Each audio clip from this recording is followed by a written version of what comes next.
Amala medical കോളേജിൽ 3 മാസത്തിലേറെയായി നടക്കുന്ന സമരത്തിൽ നിന്ന് അമലയിലെ UNA സംഘടന പിൻവാങ്ങിയതായി അറിയുന്നു. വളരെ സന്തോഷം.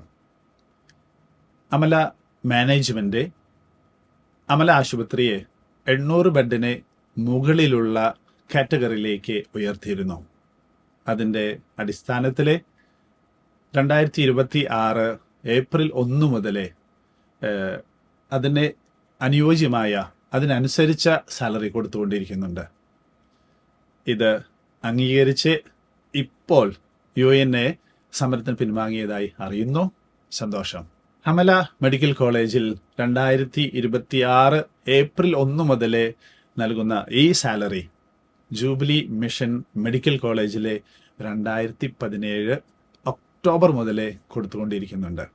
കൂടാതെ 2023 സീനിയോറിറ്റി അനുസരിച്ച് 8,000 രൂപയോളം ഇൻ്ററിം റിലീഫും ഇടക്കാല ആശ്വാസവും നമ്മൾ കൊടുത്തിട്ടുണ്ട്. അപ്പോൾ ഉയരുന്ന ഒരു സംശയമുണ്ട്. ഇപ്പോൾ ഏകദേശം ഒരേ സ്കെയിലിൽ ശമ്പളം നൽകുന്ന അമലയിൽ സമരം പിൻവലിക്കുകയും അതേ സാലറി നൽകുന്ന ജൂബിലി മിഷൻ മെഡിക്കൽ കോളേജിൽ സമരം തുടരുകയും ചെയ്യുന്നതിലെ സാങ്കേതികത്വം വൈരുദ്ധ്യാത്മകത ചോദ്യം ചെയ്യപ്പെടുന്നുണ്ട്.